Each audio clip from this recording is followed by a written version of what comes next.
Hello everyone and welcome to my wife's YouTube channel, The E-Mama. My name is Patrick, I'm 31 years old, and 6 months ago my wife gave birth to our beautiful little baby daughter. One thing up front, even though I was a little bit afraid of what to expect in advance, I knew from the beginning that I was going to be there during birth. What can I say? I'm really happy I did it. The experience was really magical and wonderful, and I can really recommend it for everyone to do it.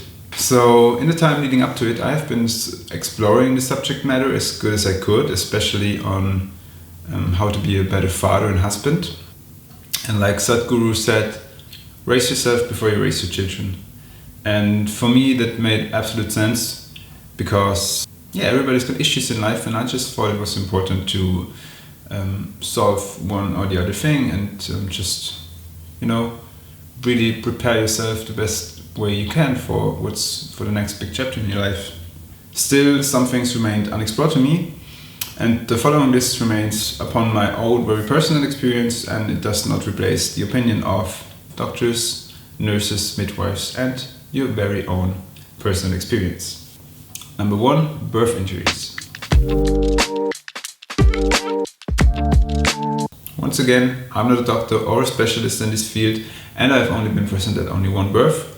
So if there's any uncertainties or questions, please ask your gynecologist, your midwife, or whoever knows about this stuff. So in all the time before the birth, one colleague in particular kept pointing out to me that it would be really essential to massage my wife's perineum. They come with the poultry shears and cut everything open. It would be a huge mess, he said. After consulting our midwife, however, this is a so-called birth-inducing measure, and we should therefore please just wait shortly until before the birth date, which we did. And still until the end, I really thought that a perineal tear, I remember being in the hospital, I was afraid of the perineum to tear. I still thought this would be the worst thing that could happen. So when I did massage her, I really tried to go the extra mile. But in fact, it did come to a birth injury, a vaginal tear, which is nothing too unusual or too bad because it can be treated well. But ironically, it was probably the massage oil that made the vaginal tissue almost like spongy, so that the already complicated tear could not be treated properly because it couldn't be stitched well. So in the end, it was 4 doctors that kept coming in that operated my wife for almost 2 hours, and she lost 1 liter of blood. And fortunately, she had an epidural and didn't notice it all. But when you're sitting next to her and you hear the doctors say things like, "Don't you fall asleep, stay with us," it makes you feel weird. And then at the latest, when I saw all the blood, because a liter of blood can be lots of blood, I felt quite different, and I realized that a perineal tear is by far most not the worst thing that could happen. So the senior gynecologist who was present even told us that it is better to not use such oil and sometimes to accept a tear, which then can be treated better, and she saw that before. But be sure, once again, to talk to your midwife or gynecologist about this. The placenta.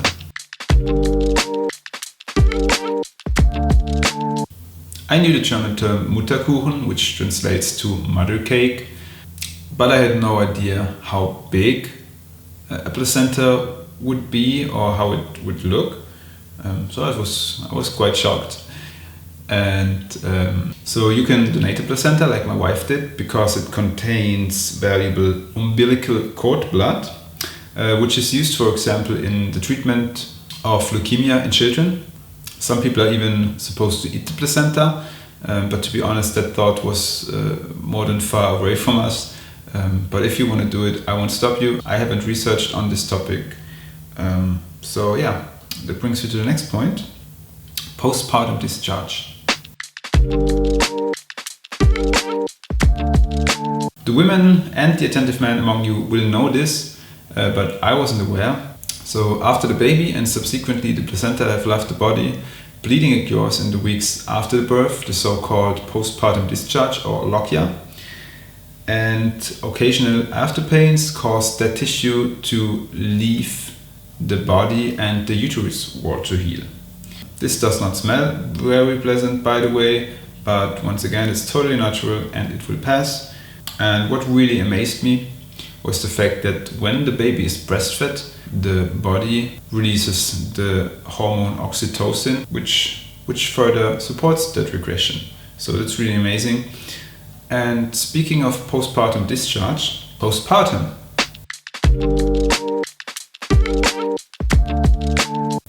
That's another term under which I could not really imagine something. In my opinion, it really makes sense to take some time off work after the time of the birth, just to be there for your wife. You will have to do the cooking, chores, there's a baby to take care of, and so many more things. You will have to, like, depending on how the birth went, there's more or less things you will have to do, but I think it's really, I think it's really important just to be there. We took all the time that we need as a family before we let anyone else in. Of course, everybody wants to see the little baby and want to come and visit, but I think 2, 3 or 4 more days won't hurt anyone. And you can still send pictures and talk to your family, call them and so whatsoever. So yeah, even though it wasn't always easy, it was the most beautiful time, just to be so close to my wife and the newborn baby, and to lock yourself in the little nest you built, and it was really beautiful. So on the subject of other people, well-meant advice. You will have much less sex. Get a good night's sleep. Our baby cried for weeks. You should already buy a year's supply of teething cream. Your wife will be demanding and domineering. You will both be fed forever. What means stress for one person might not be a problem for the next one, and we are all very different, and as I see it, you can automatically transfer your own way of behaving in certain situations on everybody else. So I have sometimes received better and worse advice, whether I asked for it or not. And ultimately, you will only know what it's going to be like when you experience it yourself. So, and concerning the life changes after the birth, at least you had 9 months' time to prepare yourself mentally. And if you don't resist these changes, as for now, many really wonderful moments will await you. And the way I see it, you're kind of trading something in, and it's never really good to hold on to the past anyway. There's a quote I want to state from Alice in Wonderland, which is, "There's no use in going back yesterday, because I was another person then." So after all, what does really help? Helpless in the delivery room. It's not that I couldn't do anything at all. I comforted my wife, I handpicked relaxing music, I cuddled her, I filled the bathtub. But when it really got down to business, I really couldn't do more than just pressing the area between my wife's thumb and index finger for as hard as I could at her request, and of course be there for her. And our midwife, on the other hand, had this almost like magical connection to my wife, who spent most of the time with her eyes closed, and she got through to her with every word. And as I said, I didn't feel completely useless, but I found it hard in certain situations to assess what she really needs in that specific moment. So that's why it's so important to have someone there, have people there who just know what they're doing. Paperwork.